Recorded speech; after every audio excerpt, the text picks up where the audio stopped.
Good evening, everybody. I'm Kyle with Andrew Hilton, and welcome to our 22nd beer tasting. Tonight we will be working with Collective Arts.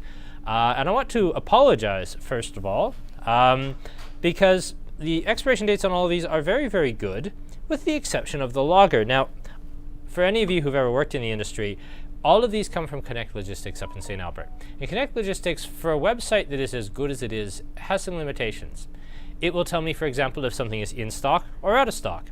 And it doesn't matter if there's one case or 1 million cases of that, it's either yes or no. And also that's kind of inaccurate because they don't do daily inventory. But at a warehouse that size, they couldn't. The other thing they don't tell you is when a stock last arrived in the warehouse, which is actually something that could very easily be put on the warehouse, on the website, and should be. So, most of these have a brewed on date of like, this was brewed the 10th of July. This was brewed the 13th of July. This was brewed, I can't tell, August 13th of this year. The lager, our first beer, was brewed November the 8th, 2019.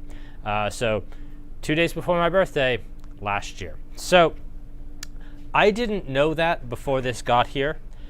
So maybe this lager is supposed to have a more fresh, tropical, New Zealand hoppy typical note. And it did a year ago. This is something we're working with Collective Arts. We also ordered a 30-liter keg for a growler station of the Life in the Clouds IPA, which was also brewed in November of 2019. So that will not be joining the growler station, unfortunately. Is it a big deal for a lager? If this had been an IPA, I would have been phoning people to pull this tasting back. I tasted this when this showed up. I didn't notice right away. I noticed this on, I believe, last Saturday, after we'd sold a good chunk of tasting kits. And I took one home and I kind of said, okay, is this something we can do? Is this every bit as good as it would have been fresh? Probably not. Is it still fine? Is it still a hell of a lot better than a Molson Canadian or something? Yes, it certainly is that. So maybe it's not as good as it should have been, but I wanted to open with that and say, look, I'm sorry, I screwed up on this. If it's not exactly what it should have been, that's entirely on me. So that is how it happened. But let's push through. Let's talk about Collective Arts here. Aaron, let's get your beer here. Thanks. I poured that like an idiot. It's all foam. Let's talk about Collective Arts. These guys are in Hamilton, Ontario, and Ontario microbreweries are a really interesting thing to me because in Ontario, there's two tiers of liquor distribution. So there are the LCBO stores, which do sell beer, but those are the government stores that sell wine, liquor, beer, coolers, basically everything. They're very much like full-service stores here, except they're government. And the selection is relatively small in smaller centers. In the big stores, like in the big store, the Shopee store in Toronto, I'd say that's one of the nicest liquor stores in Canada. It's certainly possibly the largest in terms of square footage. But they can be beautiful stores. But on the other side for beer, so those LCBOs tend to keep government hours. So I think it was a big deal when they started being open till 8 p.m. on Fridays. But there's the other side, which are strictly controlled, but they're not controlled by the LCBO so much. So these are called the beer store. And these are actually owned 50-50 by Molson and Labatt's. So you have no problem getting every single version of Molson Canadian or Kokanee or Pilsner or Budweiser or Bud Light, including the 900 different flavors of Bud Light Lime and Cherry and Marshmallow and Pumpkin Spice Latte and whatever madness Bud Light's doing this week. Those will all be on the shelves. But it's owned, it's a monopoly sort of thing. So they have the beers they have to have, like Corona, where they maybe don't make as much money. But being like a microbrewery in Ontario has to be incredibly difficult because the stores that are actually open later in the evening, the stores that are actually around, that most people know, they're just called the beer store, it's really hard to get your beer in there. So breweries like Collective Arts really, really struggle. And yes, our first beer, this is something I should point out. Most of these cans, so not Jam Up the Mash, I don't believe, and certainly not the all the things, But the Stranger Than Fiction and the audio visual, you'll have either 3 or 4 different versions. This is something I was going to talk about a little bit with the Jam at the Mash, but these guys actually have a rotating art series. So the art I have is the Sunflower Bean, which is a band, but there is also an artist who did the art named Mikey Lavie, and then on the back they actually talk about the record label that these guys actually are on. So yeah, this is literally a collaborative project featuring a record label, 4 bands, and an artist. So they should all be on Mom and Pop. All the art should be by the same person, and they'll feature 4 different bands, which is really, really cool. So that is really, really neat. And yeah, it's not the one with the car on it. There are 3 other versions of this. So, oh, you didn't miss anything, exactly. So I hope I explained that well enough. It is the audio-visual lager. It's just there's 4 different art pieces on the can. It is exactly the same for this here Stranger Than Fiction. If you notice, Aaron, would you grab me the other Stranger Than Fiction? It's just sitting right on the counter directly behind you. Yeah, so same beer, same brewed on date actually, same flat of beer. One of them is kind of this child playing with a farmhouse scene as if it's a train set or something, and the other one is this super wild 3-eyed cat. This is one of the things with Collective Arts is the packaging is so distinctive, but it's always changing. So occasionally when people come in, they'll describe this super vivid beer label that they've had. I'm like, oh, and I'll look at the fridge, it's like, oh, we definitely don't have that. And then 3 days will go by and we'll sell a couple of cans, and then like the new label will come to the front. It's like, oh yeah, that's exactly what they were talking about. So that certainly can happen. Rotating this sounds like a retail nightmare. It's not that bad, but yes, it is interesting.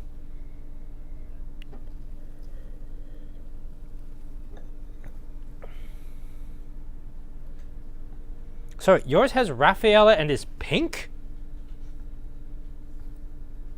Okay, I'm not sure exactly what's going on there because I actually repacked these myself, and I'm absolutely confident that everybody did get an audiovisual lager.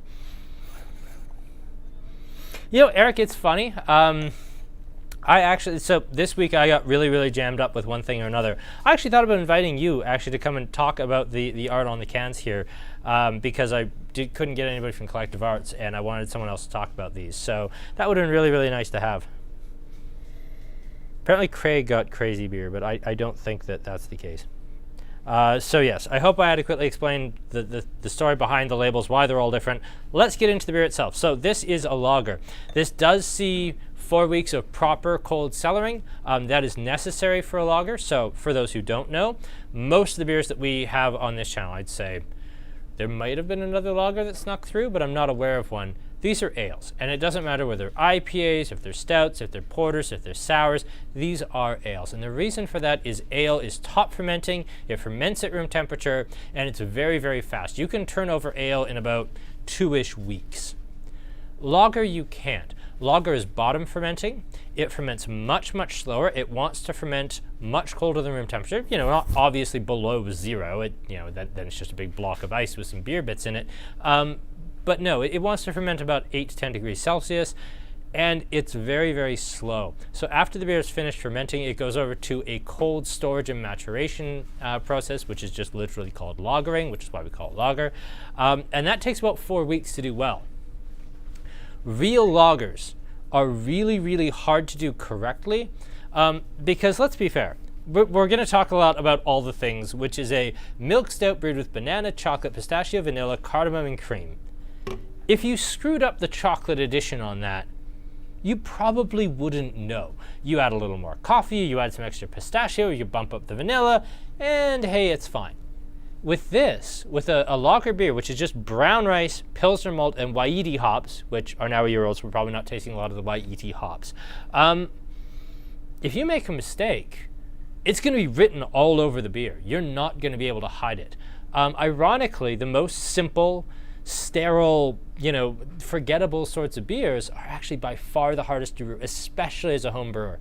I don't know, if Mark Whitehead's watching, he'll probably say, Kyle, I could do that. But I don't know any actual home brewer who's ever made like a convincing everyday lager in like the North American standard style and could do so repeatedly just because A, they really don't care, but B, because it's so finicky. I mean, to make like a brown ale, and I realize, yes, Aaron, I'm getting way off track. To make like a brown ale or an English bitter, it takes a couple of weeks. You quickly turn it over. You use real barley. You use hops. You use, real brewing ingredients. You're making like a Budweiser clone using like rice and corn and foam stabilizers and hop extracts and all sorts of, Frankenstein-y bits to actually make that, which is very, very hard to make at home.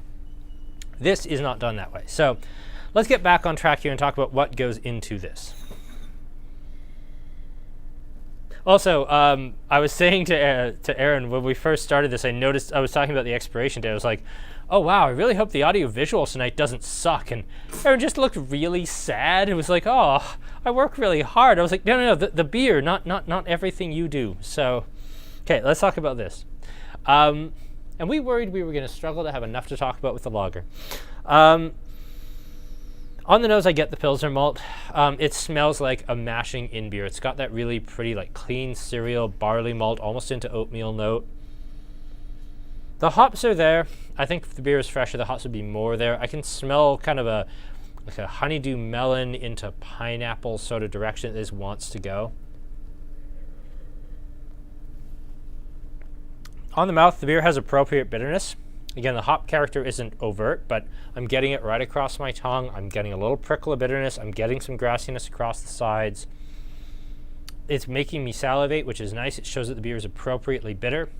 And I don't have any adjunct slickness.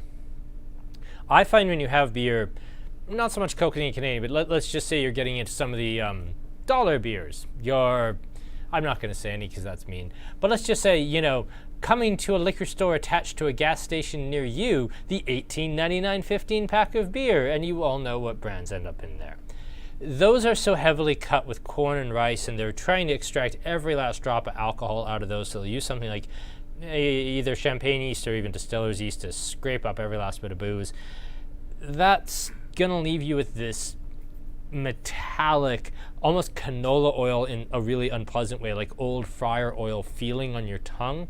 That's really deeply unpleasant.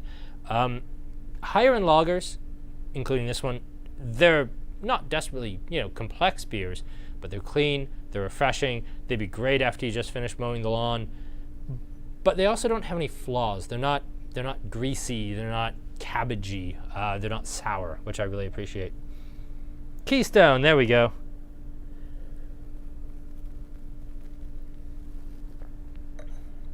Well, Eric, who would I recommend for an exceptional precision lager?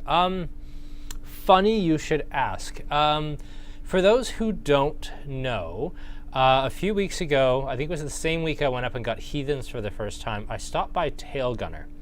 Man, we are really off track. We have spent 15 minutes on a bloody lager. I stopped in at Tail Gunner. And Tail Gunner Brewing is a relatively new brewing project. They actually don't even have their brewing equipment fully installed yet, or didn't when I was last up there.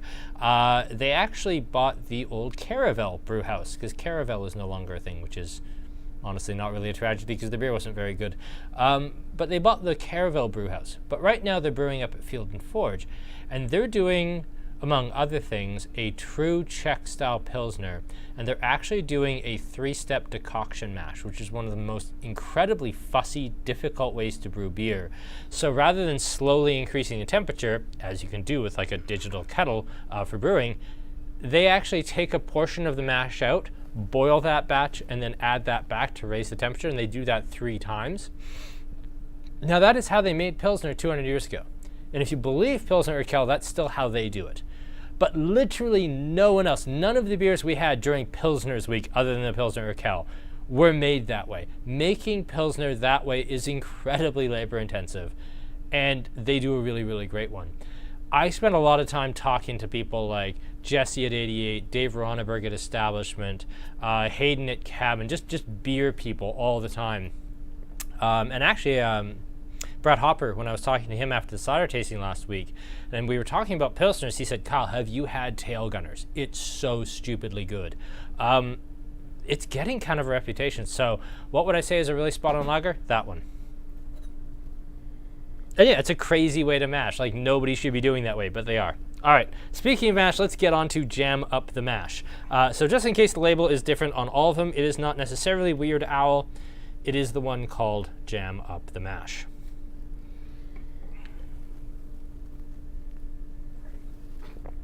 And yes, also Part-Time Model. Part-Time Model is, of course, again, probably my favorite beer in the store. Okay, Jam Up the Mash is Collective Arts dry hopped sour. So I know they're using Victoria's Secret. Do they say on the can what they're using? No. I did look this up on the website, but oh no, they do. Victoria's Secret, Citra, and Mosaic. Thank you very much, Can. That was very helpful. And then it's made as a classic kettle sour. Oh, I like that. I've had the other three. I hadn't had this yet. This is my first time having this. Oh, I quite like that. I mean, I'm always a sucker for hoppy sours. If there's a recurring theme on this, is that I'm an absolute hopeless sucker for hoppy sours. I really quite like that. I get mangoes. I get really nice like mandarin Christmas oranges. I get some kind of funky cheesy hops, sure, but they're not cheesy. They're not old. They're fresher hops than that. They're nice and dank. They're a little bit New Englandy, but I still get a little more aggression out of this than I would expect from a New England IPA. This is kind of like Wave Pool from '88, where they have that East Coast meets West Coast hybrid.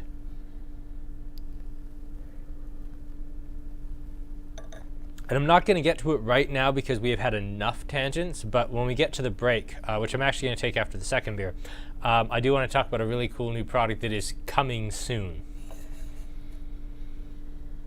Yeah, grapefruit. Thank you. That is much to the fore. Yeah, actually, Aaron, get in on this. It smells like fresh grapefruit juice. I don't know how I missed that. Jam up the mash. Jam up the mash. Kick out the jam up the mash. I'm glad you're not mic'd up. Yeah, that time I said you should be mic'd up for these, forget it. Just scrap the whole idea.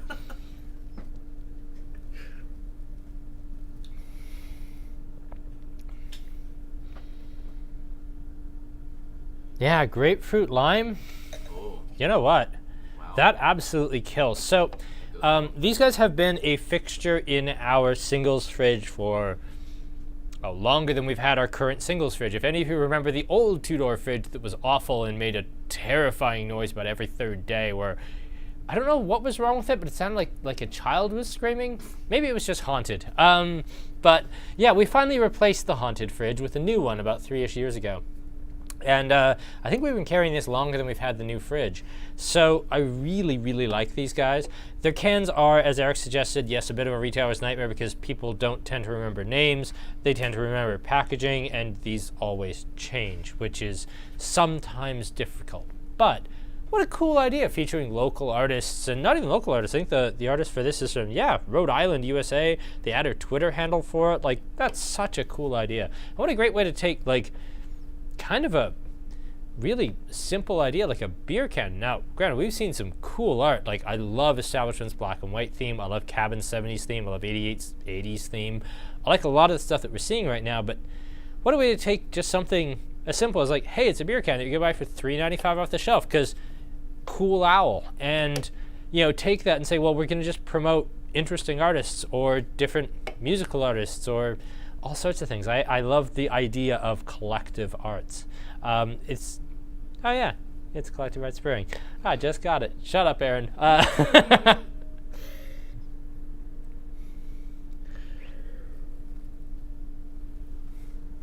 Fine, if everybody is on the tangents, one of the conversations that's been happening here in this store is me and Devin. I won't speak for Nigel, but I'm going to speak for him anyway because he's not here.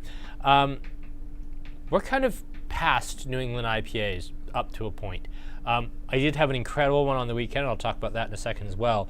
But New England IPA, I am so ready for West Coast IPAs to be a thing again. And OT Brewing has kind of picked up on that. So they're releasing a new 4-pack here in the coming couple of weeks called The Duel. And it's a 4-pack, and you kind of get like two, I don't know, kind of anime characters charging up their super punch at each other on the two cans, and one's like a New England IPA and one's a classical West Coast IPA. You get 2 cans of each, which is really, really fun. So that is coming right away here, and I can't wait to try it. We might do something with that. Okay, I'll just tell you right now, we are going to do something with that. We're going to do that. We're going to do another West Coast IPA, and we're going to have another East Coast IPA, and we're just going to have it out with that. The other thing I want to talk about was I was up in Calgary, and it's something I didn't mention on the broadcast last week because I knew I wasn't getting very much. It actually sold out on Monday morning. 88 made a new beer. It's a New England IPA featuring white Hallertau hops. And they're probably going to be mad at me because I probably got some of that wrong. But it's basically a New England IPA, so like the most modern beer style, like that normally uses all these like New Zealand hops and these like super modern juicy hops. But they made it New England style, but they used European hops like Hallertauer, and it's absolutely kick-ass. I haven't talked about it because I thought I was only getting 2 flats and it's already gone. But Jesse from 88's dropping off another 2 flats tomorrow. So fingers crossed, it'll be here, I'm guessing about 1:30, 2 o'clock in the afternoon. So we'll have some more of that. Bright blue can with like a pink, the sweater that they always, this bloody thing, the winter coat that they put on all their seasonals, kind of blue and pink. It absolutely kills. So that's coming in right away. Also, spoiler alert, we're doing Good Morning Vietnam next week. So let's talk about that. Let's talk about what we've got coming up. I don't know if you've been paying attention with what's happening outside. Maybe you're still not leaving your house because of COVID. I don't know. I'm not you. But it is getting to fall. It is getting to the point where we need to start talking about fall beers. Now, this started out as dark beers as a concept, and then we realized this was really pale. So it's not dark beers. It's now fall beers. So we're going to do 4 things, 3 of them dark and 1 of them not. We're going to start out with Spectrum's Pumpkin Spice Latte Ale. And Aaron and I tried this about half an hour ago. And I was like, I don't like how much I like this. And Devin said, this makes me feel uncomfortable how much I like this. I hate myself for liking this. Aaron just, liked it because Aaron's very comfortable with his love for pumpkin spice. Yes, he did make a lot of Karen jokes, mind you. Trozo. Karen Trozo, yeah. He is now Karen Trozo. And then Nigel walked in and said, well, this fucking sucks. So he was a bit of the killjoy. I will say this, it is, it's the most interesting pumpkin spice beer we're going to get this year, so that's really, really cool. Next up from Cabin, we have Black is Beautiful. Bold move releasing a big, heavy stout in the height of either late July or early August. But this is a North America-wide brewing project promoting social justice. All of the proceeds from the sales of this beer at Cabin are going to social justice charities. It is for our side, a Black Forest Porter, so chocolate and cherry.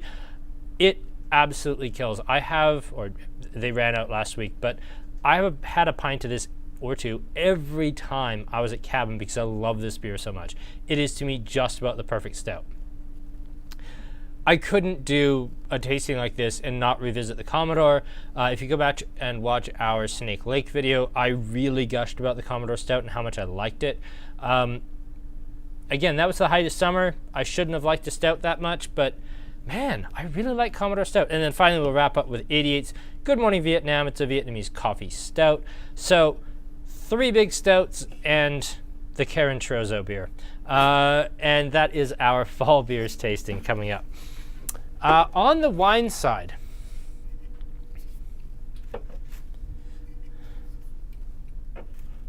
we are going to go in our continuing series. We actually had a really interesting conversation. Me and Aaron and Devin. Aaron asked a really interesting question. Well, how many French regions could you really do? And we came up with 15 as tastings that we could do that would be on their own interesting and wouldn't be too nerdy or too focused. Just 15 regions. So we're going to go back to France. And we're going to go back to France with what I think is a really, really fun kind of fall topic, which is Languedoc-Roussillon. So Languedoc and Roussillon is in the south of France. We're right on the Mediterranean Ocean. It's hot there. Put the reds with the reds and the whites with the whites, Kyle. this is a very, very varied region. You've got Picpoul de Pigné here. You have Minervois. You have Limoux. You have Corbière. You have tons of stuff. I mean, that's not even counting things like Côte de Provence Rosé, which we're not going to be doing this week because that's kind of its own thing. So we're going to be doing Languedoc-Roussillon and then a really southerly part of the Rhone Valley, which we could include in Languedoc-Roussillon because that really is part of the same region. We're going to do a sparkling wine. We're going to do Blanquette de Limoux, which is a really interesting wine which actually predates the production of champagne, uses its own local grape called Mosaic. We're going to do Picpoul de Pigné, which is a wine that I recommend to anyone who comes in the store saying, I want a wine pairing for literally any shellfish, because this is the perfect shellfish wine on planet Earth. It's $18.95. It's stunning. And it's so much fun. It's so salty because it's grown on just the saltiest soils. Like, I can't believe that grapes actually grow there. It's a fascinating one, and I really like it. This, I'll skip Le Merial for just a moment. The Lumière Val de Cambre, this was actually the wine that inspired us to do this lineup because I fell in love with this. Devin and I bought this semi-sight unseen from a wine agent, purely on reputation. We opened it in the back and we said, okay, well, what do we think of this? And then Devin and I, for like the better part of an hour and a half, just spent that time being massive, like love affair with the wine nerds about this because we liked it so well. This is a tasting built around this wine. Finally, Le Merial from Corbière. This is Senso and Marcelin. Marcelin's kind of an interesting grape variety. It's a fairly new one. It's not famous yet, but unless you're, not planning on living another 20 years, you're going to see the Chinese wine industry explode in your lifetime. The Chinese wine industry is incredibly well funded. It's a massive country. They have the soils for it somewhere in there. And it's going to be something really special. And the most planted red grape in China as of last year was not Cabernet or Merlot or Pinot Noir or Malbec or any of the usual suspects. It's bloody Marcelin because it works there. And they have incredibly talented enologists and winemakers and viticulturists that are saying, yes, Marcelin and China are going to go together like strawberries and cream. And this grape, this might be your first time tasting it, and in 15 years, we might see a Chinese Marcelin explosion the same way we saw an Argentine Malbec explosion. And you can say you were ahead of the curve with this silly little wine. So, because these are 33 on the shelf, we did have to bump up the wine tasting budget. I don't like doing the $85 ones, but we have to for this. Otherwise, I'm going to make like $4 on the whole thing. So they're $85 for the set of 4 wines, and that will be not this Friday. That will be next Friday.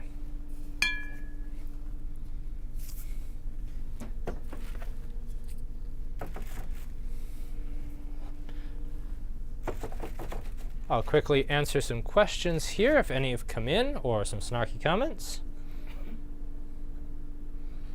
F-bomb before the 3rd beer, well done. Well, we have 2 before, YouTube demonetizes us, so.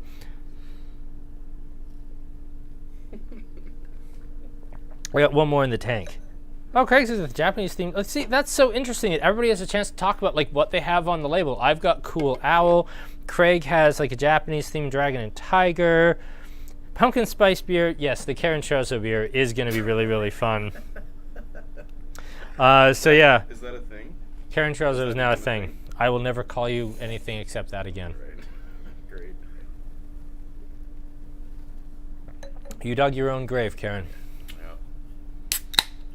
Okay, on to, for those who can't tell, the one that is not this lunacy. It is the Stranger Than Fiction Porter, which of everything here, this is the one that we've carried the longest. We've carried Stranger Than Fiction off and on for the better part of 5 years. Because this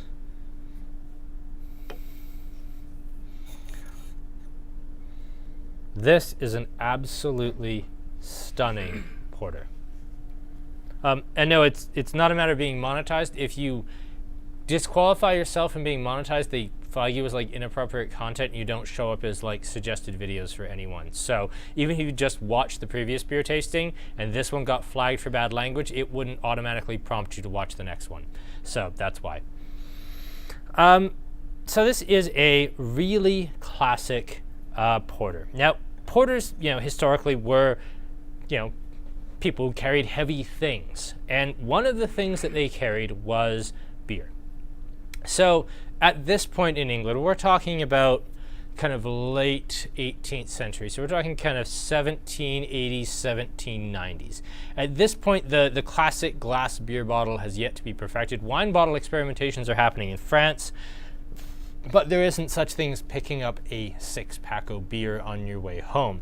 If you were going to pick up a bit of beer on your way home, you would take your bucket over to the local pub or the local brewery. You'd fill up your pail with beer, and then you would actually put like a little cover on it, and then the carbonation coming off the beer would actually make the lid rattle, which is where we actually get the term growler. It sounded like those pails covered with a plate were growling.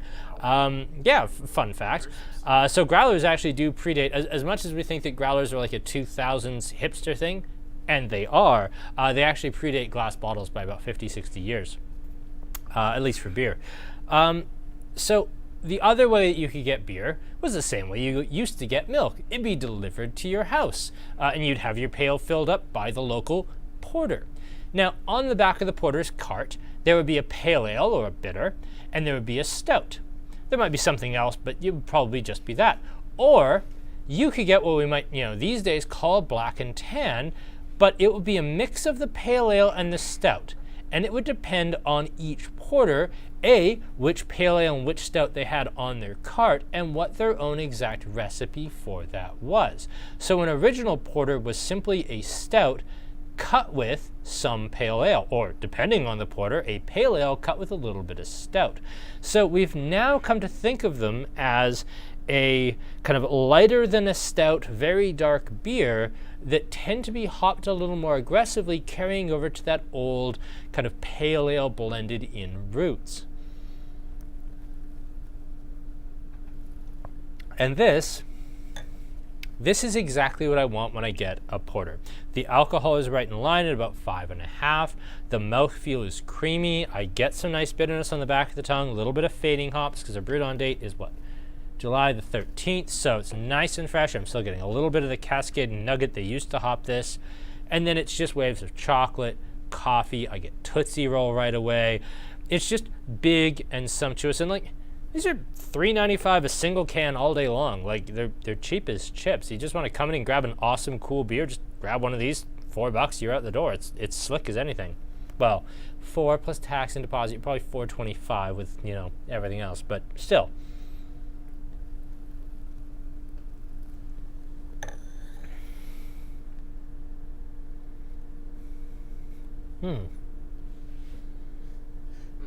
And I should say, black and tans are still absolutely a thing. Anywhere that serves Guinness and something at least vaguely interesting, even if it's like, I don't know, it's the absolute bare minimum you'd need to make a black and tan. I mean, you'd hate yourself, but you can make a black and tan out of Guinness and Keith's Red. You'd hope for something better, but you probably could. I won't say Rickard's Red because I think it's actually too sweet. Keith's Red is slightly less sweet than Rickard's. Regardless, I actually think it's actually the slightly worse beer. It's just not as sweet. But yeah, I mean, a black and tan is still something you can get. It's still something you can order. If you ever go hang over and have socially distant beers at Steve Firth's house, you'll probably have black and tans because that's what he really likes. That is a really classic right down the middle porter, and there's a reason we've carried it as long as we have. I really like it, and it's exactly what I expect. And yes, it does mean that we are getting into colder weather if we're tasting something like this, but we kind of unavoidably are, so we're going to taste it anyway.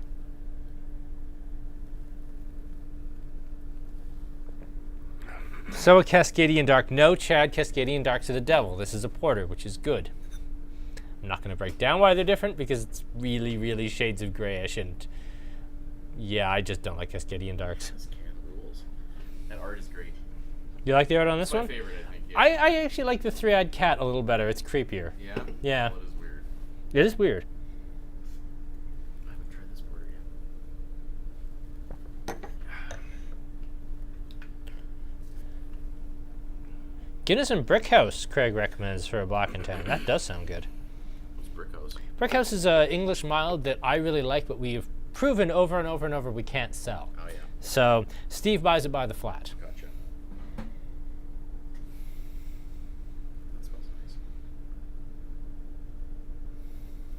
That's really nice. You know, we taste a lot of wild and crazy things, emerging styles, crazy things, and then every so often we get something that's just like, yep, that's a great porter. Yep. And you do kind of have to take a minute and just step back and say, yeah, it's not, milk stout with banana, chocolate, pistachio, vanilla, cardamom, cream. I'm almost kind of shocked they didn't barrel age this, considering all the other things they threw at it. So it's not technically all the things. They could have aged it in tequila barrels, and it would have tasted like lighter fluid. Maybe it's probably better they didn't then. But, when we have something like that, and I really hope this is brilliant for everyone, but yeah, I do kind of appreciate when the product's just very simple and very good, and this really is. So it doesn't have to be crazy. Yeah, I got Tootsie Rolls right off the hop, Eric. Like, I got Tootsie Rolls immediately on this.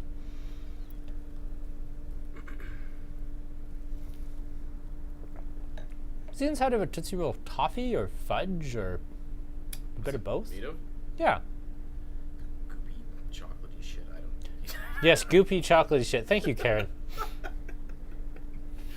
I'm not sure what the active ingredient. I don't know what's actually in the middle of a Tootsie Roll or of a Tootsie right. Roll Pop or what a Tootsie Roll is made of. Apparently, Aaron's going to look it up. Yeah, we're gonna look it up here. Tootsie Roll.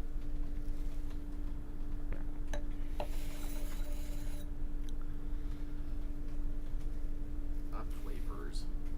This has been a real tangenty sort of packed episode, hasn't it? Oh, this is going to go on our best of and also probably the worst of. Okay, well. According to Wikipedia, it is technically a... I don't know if there's no like defining flavor. It's just like corn syrup, glucose, palm oil, condensed milk. So It's it's true. so I get that. so it's so Tootsie Cocoa, Roll is whey, soy, artificial and natural flavors. so it's palm oil, sugar, corn syrup, Condensed milk, chocolate, chocolate, yeah, whey, and whey. Okay. soy. So bloody hellfire now then. I thought Tootsie Rolls were petrified cigar butts. Well, that's fair. Poor Karen. Poor Karen.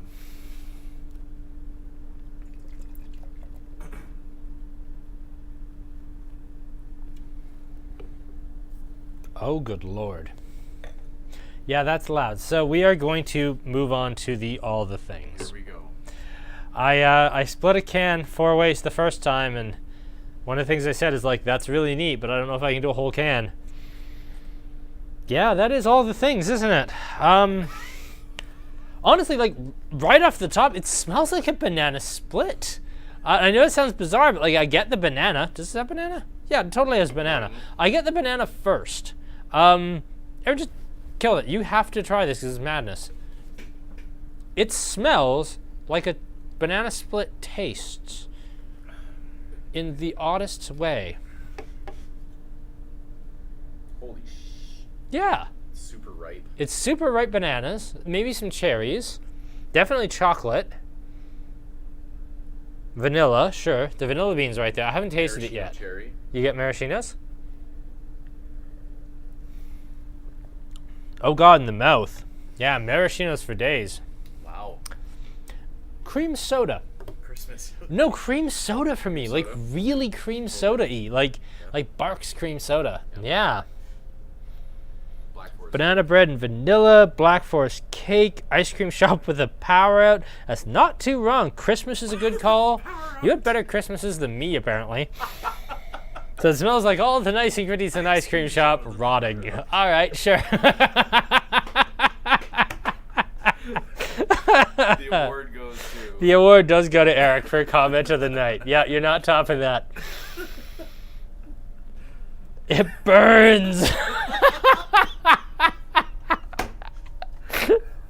You know, Eric, I'm so sad I did not actually have you as our guest host for this. You kind of ended up one by default, but that's Ugh. yeah, that's different. Wow. How strong is it? 7.2, Yeah, I it's think. strong. Yeah, it's strong. And you know, And for a tasty lot of too. like big beers like this, between like I've had beers at like 13, 14 imperial stouts that between like the bourbon cask and everything, like it hit the alcohol very well. Yeah. This doesn't. The alcohol is right on top. Totally.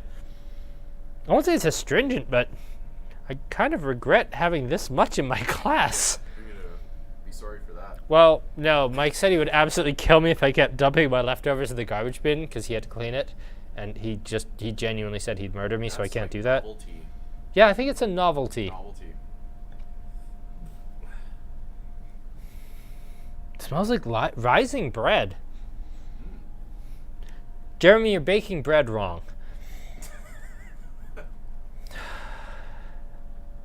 Cream soda, nuts. Yeah, it's When you breathe out, you get a lot of like hazelnut. Breathe out through your nose after. yeah, hazelnut's a good call, but also like the cherry try-minute cough syrup on the back on the exhale. Oh, ruined it. Yeah, it's Is it a dessert beer? is it a dessert beer?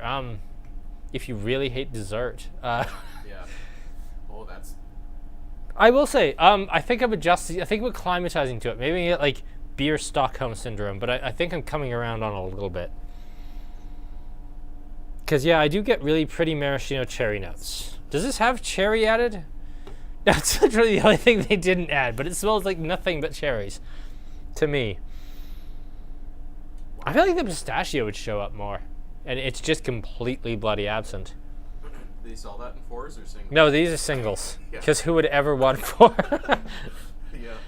Well, kind of though. Like Kind of grateful we didn't get the collective arts guy who did join us for the tasting, Well, because I would struggle to have a straight they face. know, obviously. They It's do no know. Secret, yeah. Suddenly the art makes a lot more sense. Yeah, it does.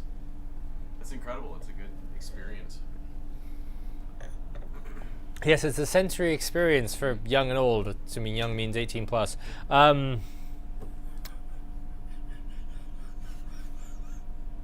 Wow.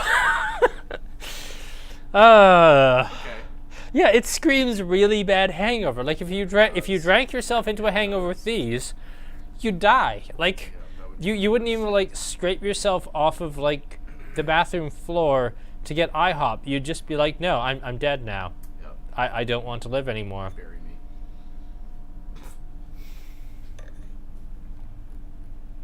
You know, we take some cheap shots at different breweries, and through 22 episodes, I've never said anything bad about something we've had on the table. Nope.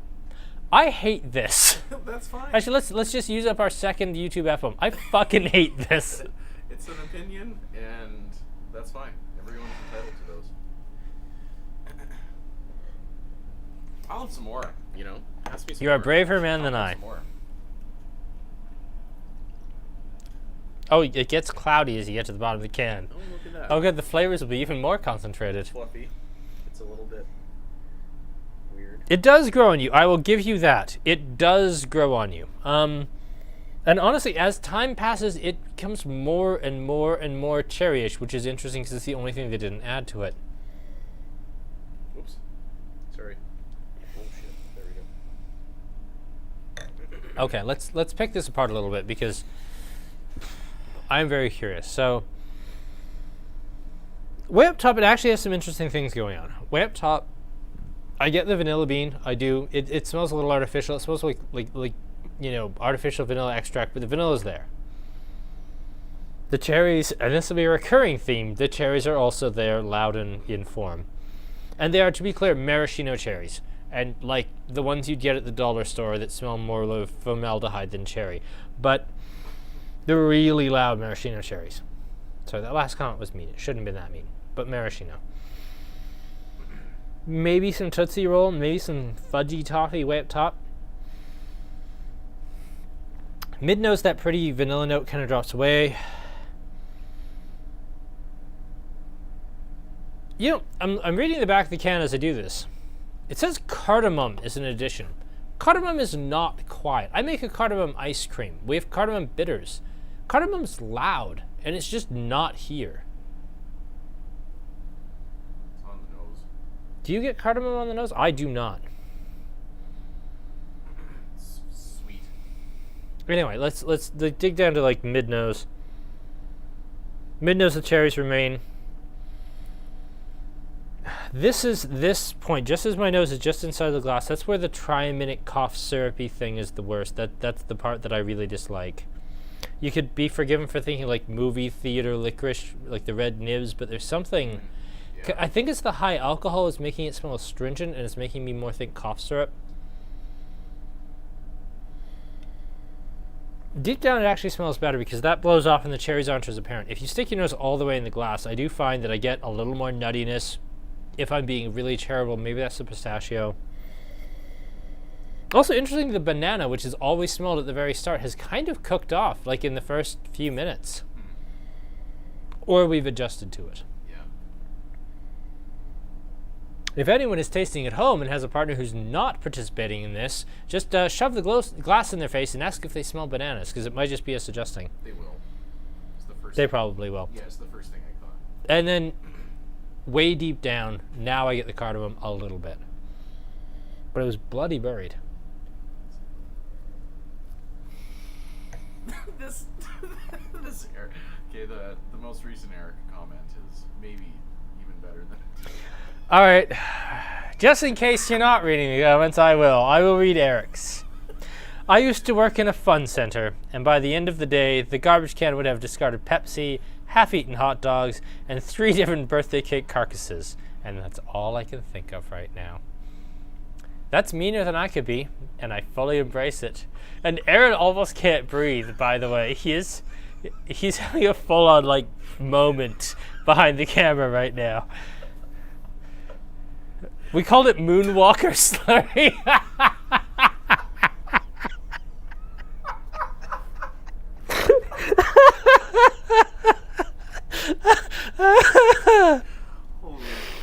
Okay. Well. Cut. No, not cut. This is brilliant. Oh, wow. I'm actually crying a little bit. Yeah, I keep going back to the trough. The banana is the result of the cardamom. Okay, Craig, I'm very interested. You see, the banana is a result of the cardamom. That's really interesting. That's fun. No, chug. I would die. I'm not doing that.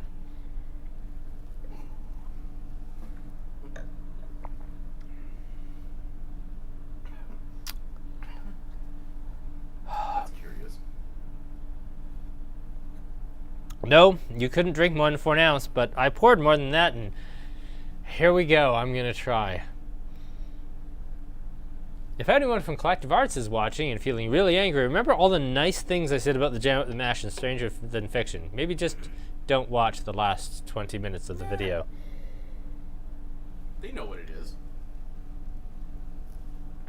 No, they wouldn't know what it is, or they wouldn't release it onto the market like this. That's an opinion.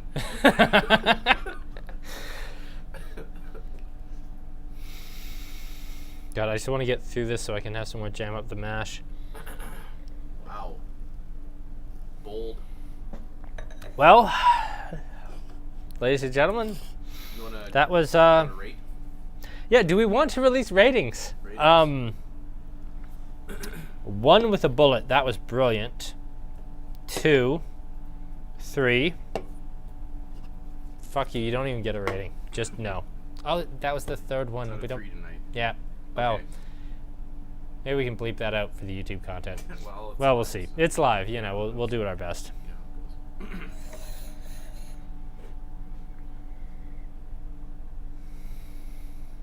Yeah, Ransack the Universe is delicious, but that is one thing I'm gun shy about buying IPAs from these guys because, you know, the lager shows up from November of last year. The IPA in the keg form shows up from last year.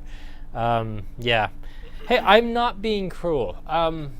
That deserved everything it got. Give me lamb-based. I make bad art. 213, 231, and then no. No. Oh God, thank God that's over. I did it. Honestly, do you remember those like Survivor episodes where they made them like eat bugs and things? Okay. Sorry. Fine.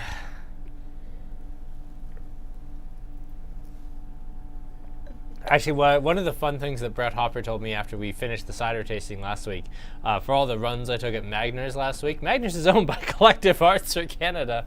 Really? So, man, they really have to hate me at this point. I hope. Right. Yeah. That's an interesting. Apparently, I'm public in it. I'm going to have my face on their dartboard at this point.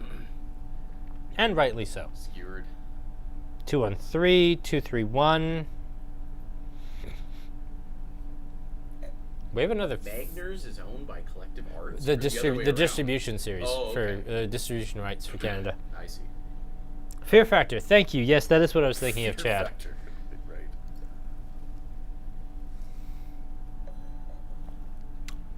Okay. Better. Okay. Okay. Let's have something we actually like, and then we'll wrap this thing up. Yep.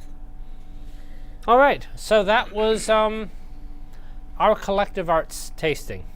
It got a bit off the rails. It was a little bit tangenty.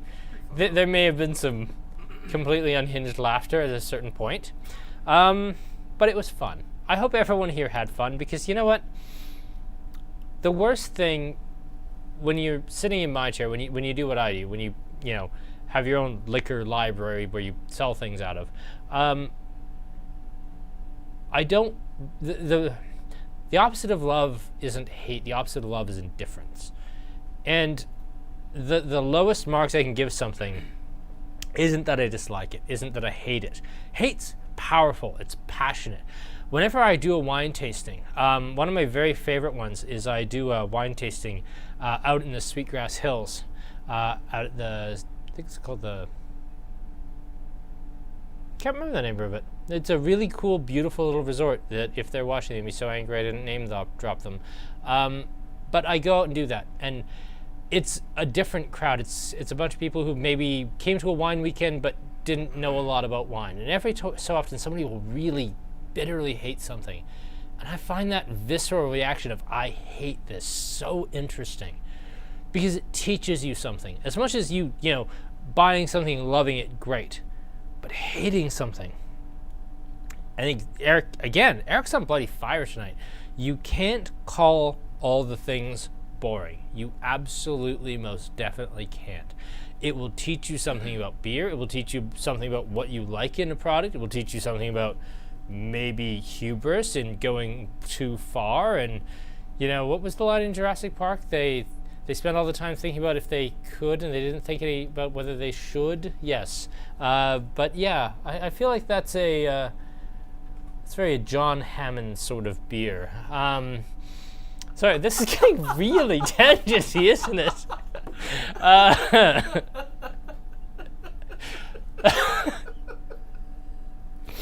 But I was making a point before I ruined it with a Jurassic Park joke. The opposite of love isn't hate, it's indifference. When I can have something that stirs me like this does, like that does, something that really speaks to me and is a great beer that I would have any day of the week, I really think that's great brewing. And it doesn't matter if it's the latest of the late, like brand new, super crazy, like dry hop, West Coast, East Coast, hybrid IPA, but we made it sour, or if it's a style of beer that's been made since the late 18th century, but they just did it really, really well. Those are both great brewing. And they make me happy. Honestly, the beer that, to me, when I look back on this in a few weeks, is like, oh, well, what did we do in the Collective Arts Week? Well, we did the Jam Out with Mash, and I loved it, and I thought the Stranger of Fiction really outperformed its price point, and who could forget this bastard? The one I'm not going to remember is the audiovisual. Not because it was a bad beer, but specifically because it wasn't. We spent a lot of time talking about it and the difficulties of making a good lager, and it's an absolute technical feat to make a lager that good. But it's going to be the one that gets forgotten. And whether that's right or wrong is a discussion for another day. But whenever you have something you really hate, you learn more than when you have something you just don't care about. Collective Arts really brings something out in this. I really came to this in a great mood. Not least because I get this stupid thing off of me tomorrow, I hope. But yeah, I did kind of come in a great mood. So yeah, it's been. Did you put emojis on me? No, Did no, you no, put no, no, no, no emojis. No? I just Okay. like that comment. Okay. Bring it to the view. But yeah, no. Philosophical. A little bit Absolutely. different. Yeah, And pure Jurassic philosophy. jokes. Jurassic Park Yeah. jokes. Yeah, we get there. So, yeah. I cannot imagine anyone make this and then sell it. Yes, we definitely had fun, and I hope you all had fun too, because I certainly did. The comments tonight, I think, are my favorite of any of our tastings, wine or beer combined. This was a lot of fun. I hope that, I haven't ruined for you Collective Arts, because let's be very clear, these two were absolutely brilliant, and there was nothing wrong with the audiovisual except for the expiry date or the brewed on date. What happened here? Velociraptors happened here. But you know what? That was fun. That was a ride. I hope you enjoyed it too. I think we'll call her there, Aaron. Or Karen. Karen, Aaron? We'll just go with either. Maybe we'll put the K in like parentheses. It's optional. Yeah, I think that's going to be good. For Andrew Hilton, I'm Kyle. That was a lot of fun. We will see you next week for Fall Beers featuring Karen. Or we will see you for Wines of Languedoc-Roussillon, where I hope you join us for that, because I really love this. I absolutely love the Lumiere. I think it's absolutely brilliant. If you don't join us for the wine tasting, at least at some point, come in for this absolutely mad label on the La Lumiere. It's maybe my favorite red I've had in the last 4 to 5 months. It's that good. So when it came to making this wine tasting, that was the wine that I really had to do. I've been recommending the Reine Juliette for years, but that's a wine I really wanted everyone to taste. So I hope you'll come and taste that with us. And that's next Friday. For the meantime, I'm Kyle. That was Aaron, who you unfortunately couldn't hear because his comments were on point tonight. But we will mic you up next week. And I'm not kidding.